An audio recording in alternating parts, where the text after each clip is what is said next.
The letter of the day is D. D is for dirty, rotten thief.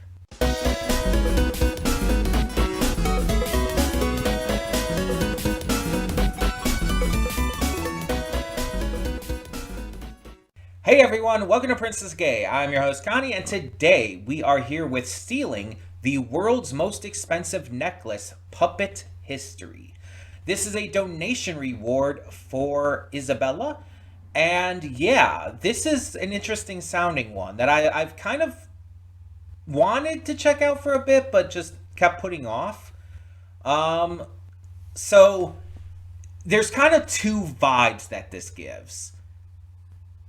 Like stealing the world's most expensive necklace. It's like, okay, it gives me the vibes of one of those like crime movies or whatnot where the characters have to like bust into this high security museum at night to steal this necklace because it had some kind of like, I don't know, National Treasure esque clues to something.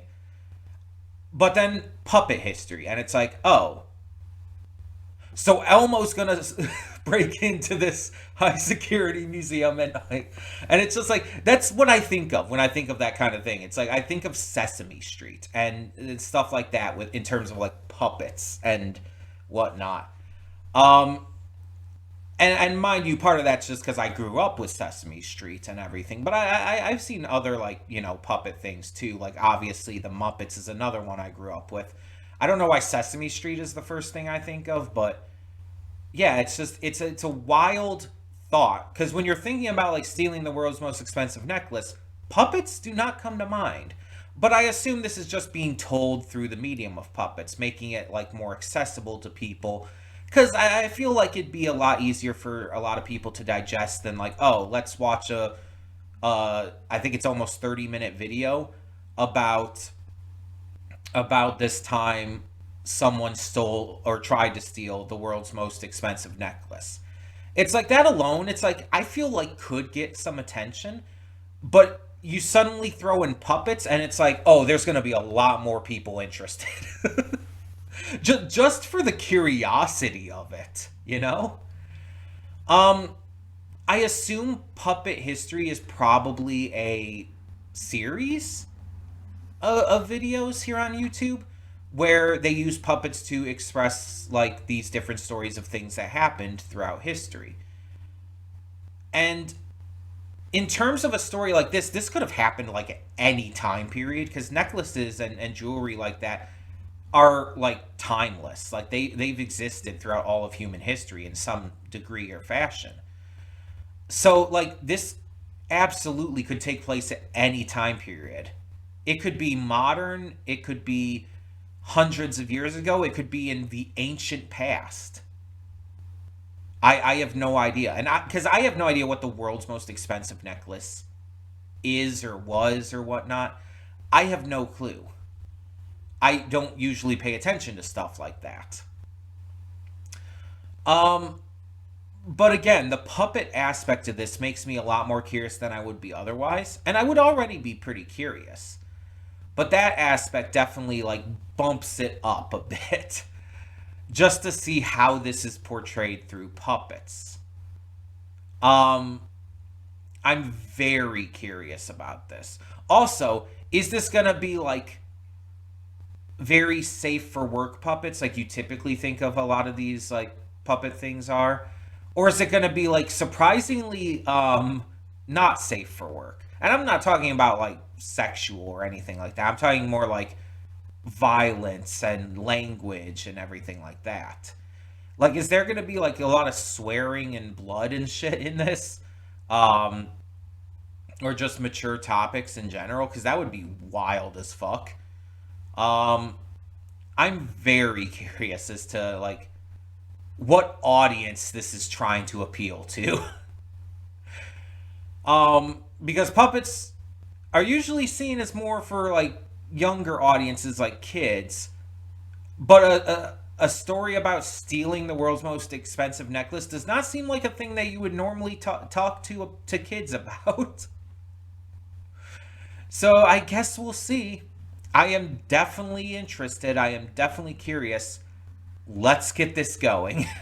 Hold up just a sec. Before you click that link down in the description below to get to today's video, I want to remind you of all the awesome content we have both on this channel and the Princess of Gaming channel. Let's check it out.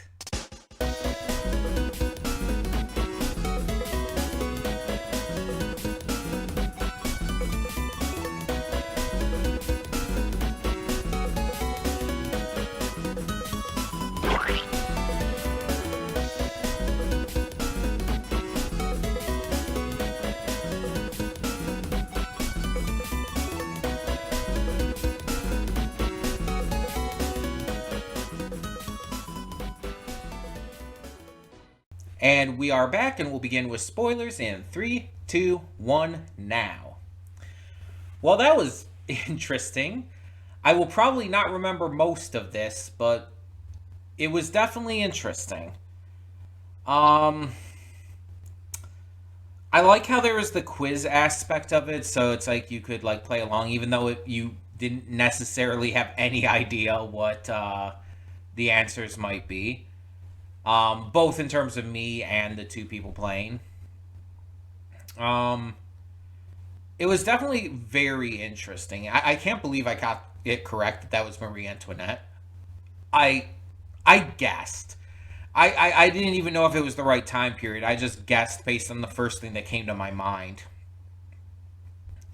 So the fact that I was right is wild. I didn't recognize any of the other names, and I didn't know the story itself. The presentation was pretty fun. A lot of those visuals were like animated and added in like for us at home. So it's like our two players there weren't seeing those. Like a lot of the changing visuals, like when he was telling the story. So they were just listening to this puppet tell the story outside of like the stick puppets that would come up and everything to showcase certain scenes. So that's an interesting aspect.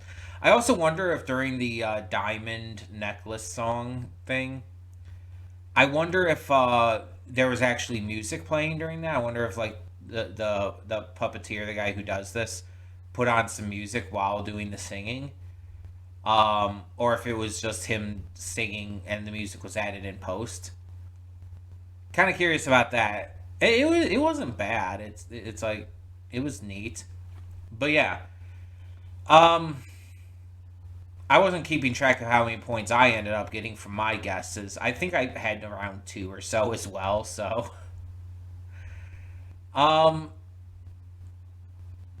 that was definitely not quite what I expected. I was thinking it was going to be like a theft caper kind of thing. Instead, it was more of like this big conspiracy with like everybody kind of duping each other.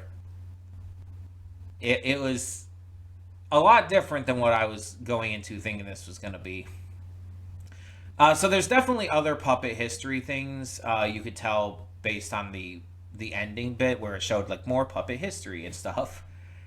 Um, I don't know what other stuff they cover. Like, I don't know if it's all like more obscure stories like this, where it's like people might not know them, or if there are some like more famous stories that people do generally know in here. Um, it also seemed like the guy might have been like the recurring guest, and then it's like the other one swaps out. I don't know who either of them are though, so I don't know if I was supposed to. So it's like none of that really meant too much to me. Um, the humor and the way that he hooked the viewers in with the way he's presenting it all, I like that. And the history itself is pretty fascinating. I liked some of the wrong answers though, because some of them felt very possible. There were a couple that were like, "Oh, that's obviously not it," but some of them felt like genuinely possible as to what could have happened. And I like that they were kept for the most part very like realistic and believable in that regard. Um, I've never heard of this necklace either. And the interesting thing is diamonds aren't worth much. Like, the reason why people think diamonds are worth so much is because of, like, advertising campaigns that made them, like, that literally lied about them being worth a lot. And it was, like, false advertising that basically made them worth more. Diamonds are actually extremely common and, basically, not, I wouldn't say worthless, but of low worth compared to, like, a lot of other gems out there. But because of, like, clever marketing, they've been, like, given this almighty status as the most pricey, expensive rock out there, and it's just like, it's just not true. Um, so that's pretty wild in and of itself. I wonder if there was like more to it because I don't think the advertising for that was like before 1780. Because it wasn't, I don't believe it was like commercial advertising or anything like that. That really got the diamonds to be seen as expensive. But I don't think it was that long ago.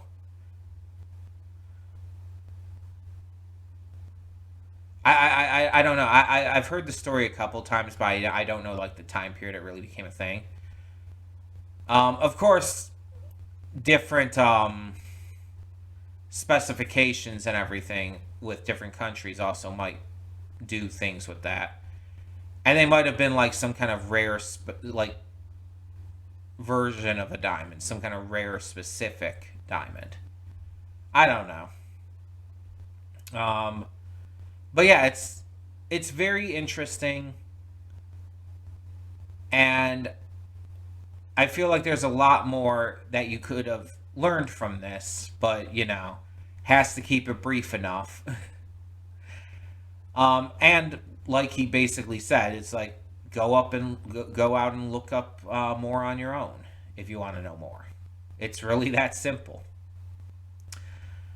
But yeah,